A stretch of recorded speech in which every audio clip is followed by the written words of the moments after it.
حیا کے گلے میں آنسوؤں کا پھندہ پڑ گیا۔ اسے لگا وہ خود بھی ابھی رو دے گی۔ وہ بمشکل لب بھینچ کر ضبط کیے ہوئے تھی۔ پا کر کھو دینے کا دکھ وہ پہچانتی تھی۔ جب اس کا جنجر بریڈ ہاؤس ٹوٹا تھا، جب استقلال اسٹریٹ کی اس شاپ میں ڈی جے سر پکڑ کر گر گئی تھی، پا کر کھو دینے سے بڑا کرب کوئی نہیں ہوتا۔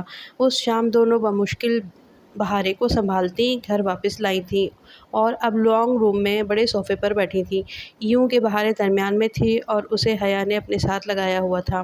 شام ڈھل چکی تھی اور کھڑکیوں کے پار اندھیرا اتر آیا تھا۔ آتش دان میں مصنوعی لکڑیاں بھڑک رہی تھیں۔ بہارے اس طرح روئے جا رہی تھی، اس کے پاس آنسو کا مرمرہ تھا جو ختم نہیں ہو سکتا تھا۔ بہارے، میں تمہیں اور نیکلس لا دوں گی، وہ اسے اپنے ساتھ لگائے بہلانے کی کوشش کر رہی تھی، مگر وہ ایسا نہیں ہوگا، وہ نفی میں سر ہلاتے روئے جا رہی تھی۔ بالکل اس جیسا لا دوں گی، پرامس، مگر وہ عبد الرحمن کا گفٹ نہیں ہوگا۔ عبد الرحمن تمہیں خود ایسا ہی نیکلس گفٹ کرے گا، میں اسے کہوں گی، مگر اس میں میرا موتی نہیں ہوگا۔ عائشہ، ممی، وہ روتے روتے کبھی اپنی ماں کو یاد کرتی تو کبھی عائشہ کو پکارتی۔ عائشہ سر گھٹنوں پر رکھ کے مغموم سی بیٹھی تھی۔ تمہارا جب دوبارہ موتی نکلے گا تو میں اسے نیکلس میں پرو دوں گی، مگر بہارے اس کی کوئی بات نہیں مان رہی تھی۔ اس کے لیے اس نیکلس کا کچھ بھی متبادل نہیں ہو سکتا تھا، ہر شے کا متبادل نہیں ہوا کرتا۔ بہارے، اب بس کرو۔ جب وہ سر پٹک پٹک کر مزید بلند آواز میں رونے لگی تو عائشہ نے برہمی سے ڈانٹا، وہ کب سے تمہیں منا رہی ہے اور تم ہو کہ بدتمیزی کیے جا رہی ہو؟ جواباً بہارے نے غصے اور پانی سے بھری آنکھوں سے عائشہ کو دیکھا۔ تم مین ہو عائشہ، تمہیں اچھا نہیں لگتا کہ عبد الرحمن مجھے گفٹ دے؟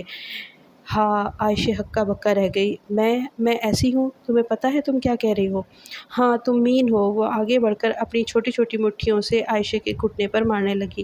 حیا نے پیچھے سے اسے بازو میں لیتے ہوئے ہٹایا۔ میں نے کیا کیا ہے؟ عائشہ روحان سی ہو گئی۔ تم لڑ رہی تھی عبد الرحمن سے، اس لیے وہ انڈیا چلا گیا، کیونکہ تم اس سے لڑ رہی تھی۔ تم نے اسے تھپڑ بھی مارا تھا اور تم نے اس سے کہا تھا کہ وہ بہارے گل سے بے تکلف نہ ہوا کرے، وہ تمہاری وجہ سے یہاں سے گیا ہے، میں نے خود دیکھا تھا سوراخ سے۔ عائشہ کا چہرہ ایک دم سرخ پڑ گیا، اس کی آنکھوں میں جیسے بہت سے زخم ابھر آئے۔ سنو بہارے، وہ آگے بڑھی۔ وہ ایک دم بے حد جارحانہ انداز سے بہارے کے کندھے دبوچ کر اس کا چہرہ سامنے کیا۔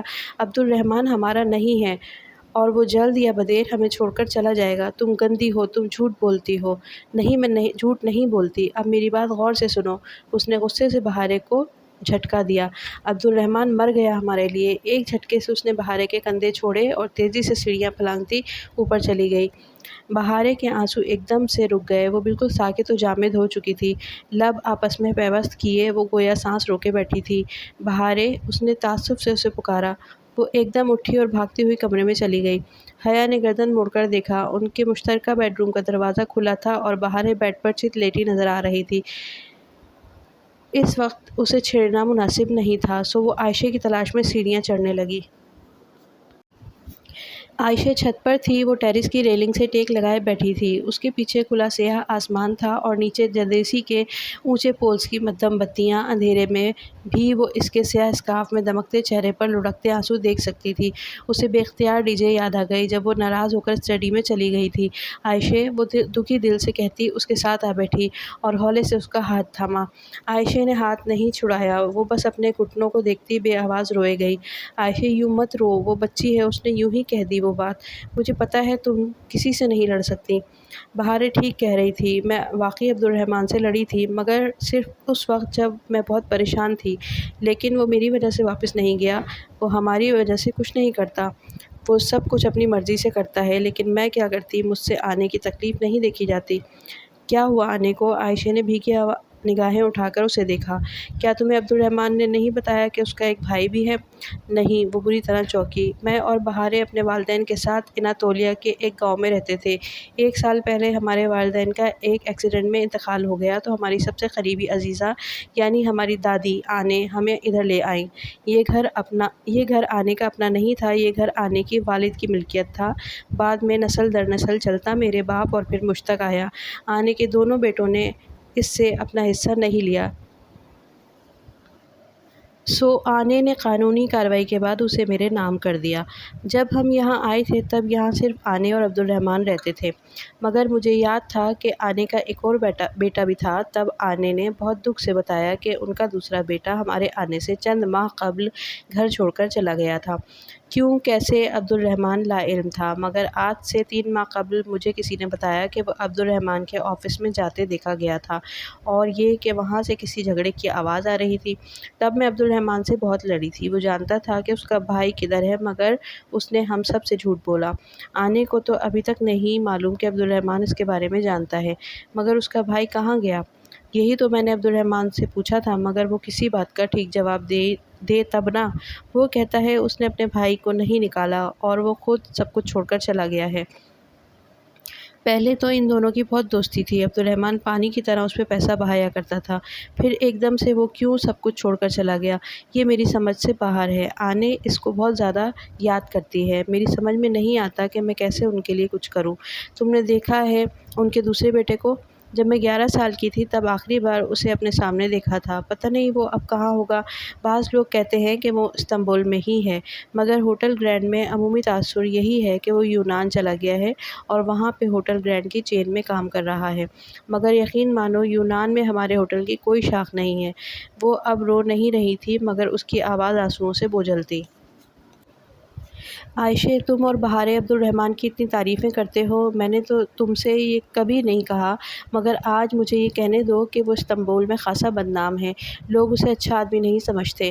میرا دل ان باتوں کو نہیں مانتا، لوگ مجھے بھی آ کر یہ باتیں کہہ دیتے ہیں، مگر میں جانتی ہوں کہ وہ بہت اچھا ہے۔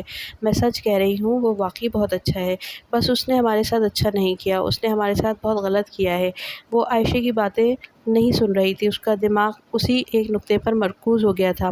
عبد الرحمن پاشا کا ایک گمشدہ بھائی، کوئی بھی شخص یوں اتنا بڑا بزنس چھوڑ کر نہیں جاتا، کوئی تو بات تھی۔ بالآخر اسے عبد الرحمن کی ایک کمزوری مل گئی تھی، اب آئے گا اونٹ پہاڑ کے نیچے۔ حیا صبح وہ عائشہ کے زور زور سے چلانے پر ہڑبڑا کر اٹھی تھی۔ کیا ہوا؟ اس نے پریشانی سے عائشہ کو دیکھا، جس کے چہرے پر ہوائیاں اڑ رہی تھیں۔ بہارے گھر پر نہیں ہے، وہ کہیں بھی نہیں ہے، ساری میری غلطی ہے، میں نے کل اسے ڈانٹا تھا۔ عائشہ بس رو دینے کو تھی، وہ ایک جھٹکے سے بستر سے نکلی تھی۔ باہر کھڑے گارڈ نے بتایا کہ اس نے بہارے کو باہر جاتے نہیں دیکھا۔ وہ پچھلے دروازے سے نکلی ہوگی۔ اس گھر میں ایک پچھلا دروازہ بھی ہے، عبد الرحمن کی عنایت، وہ ہر شے میں بیک ڈور رکھتا ہے۔ عائشہ تلخی سے بڑبڑاتی اس کے ساتھ باہر نکلی۔ عائشہ، مجھے پتہ ہے وہ کدھر گئی ہوگی، اسے یقین تھا کہ وہ سمندر پر ہی گئی ہوگی۔ جب وہ اس ویران سمندر پر پہنچی تو وہ انہیں دور سے ہی نظر آ گئی۔ وہ وہیں اس جگہ پر بیٹھی تھی جہاں وہ تینوں کل چٹائی ڈالے بیٹھی تھیں۔ اس کے گھنگھریالے بال ہوا سے اڑ رہے تھے اور وہ خالی خالی نگاہوں سے سمندر کو دیکھ رہی تھی۔ اس کے ایک ہاتھ میں سیپ اور دوسرے میں چھرا تھا۔ بہارے، عائشہ بمشکل اپنے آنسو روکتی بھاگتی ہوئی بہارے کے گلے لگ گئی۔ تم ایسے کیوں آ گئی؟ میں اتنی پریشان ہو گئی تھی۔ بہارے نے ویران سی نگاہیں اٹھا کر اسے دیکھا، پھر ہاتھ میں پکڑی سیپ عائشہ کے سامنے کی۔ عائشہ، میرا سیپ پھر خالی نکلا۔ اس نے بہت دکھ سے سیپ کھول کر دکھائی۔ تم میرے سارے موتی لے لو، میں انہیں اب بازار میں نہیں بیچوں گی۔ تم حیا کے تینوں موتی بھی لے لینا جو اس کزن نے اسے دیے تھے، مگر اب تم رو گی نہیں۔ نہیں عائشہ، بہارے نے نفی میں سر ہلایا، میرا موتی کھو گیا، وہ اب کبھی واپس نہیں آئے گا۔ حیا بہارے کے سامنے دو زانو ہو کر بیٹھی اور اس کے گیلے ہاتھ تھام کر اس کی آنکھوں میں دیکھ کر کہنے لگی، چیزیں وقتی ہوتی ہیں، ٹوٹ جاتی ہیں، بکھر جاتی ہیں، رویے دائمی ہوتے ہیں، صدیوں کے لیے اپنا اثر چھوڑ جاتے ہیں۔ انسان کو کوئی چیز نہیں ہرا سکتی جب تک کہ وہ خود ہار نہ مان لے، اور آج تم نے ایک کھوئے ہوئے موتی سے ہار مان لی۔ بہارے نے دھیرے سے نفی میں سر ہلایا، وہ جیسے کچھ کہہ نہیں پا رہی تھی۔ اپنے دکھ میں دوسروں کا دل نہیں دکھاتے بہارے، میں تمہیں بالکل ایسا ہی نیکلس لا دوں گی، پرومس۔ اور پھر شام میں اس وعدے کو پورا کرنے کے لیے اس نے عائشہ سے کہا کہ جب عبد الرحمن کا فون آئے تو وہ اسے بتائے۔ جب اس کا فون آیا تو عائشہ نے کارڈلیس اسے تھما دیا اور خود دوسرے کمرے میں چلی گئی۔ السلام علیکم، وہ بہت دھیمی آواز میں بولی تھی۔ وعلیکم السلام، خیریت؟ وہ جیسے بہت حیران ہوا تھا۔ جی، مجھے کچھ کام تھا۔ اسے یاد تھا کہ آخری دفعہ اس نے جب عبد الرحمن کو کہا تھا تو اس کا نتیجہ بہت بھیانک نکلا تھا، مگر اب وہ اسے ایک موقع دے رہی تھی۔ کہیے آپ کو ہم سے بات کرنے کا خیال صرف کام کے وقت ہی آتا ہے، مگر کہیے دل تو اس کا چاہا کہ فون دیوار پر دے مارے، مگر برداشت کر گئی اور ساری بات کہہ سنائی۔ آخر میں بولی، آپ مجھے اس شاپ کا پتہ بتا سکتے ہیں جہاں سے آپ نے وہ نیکلس لیا تھا؟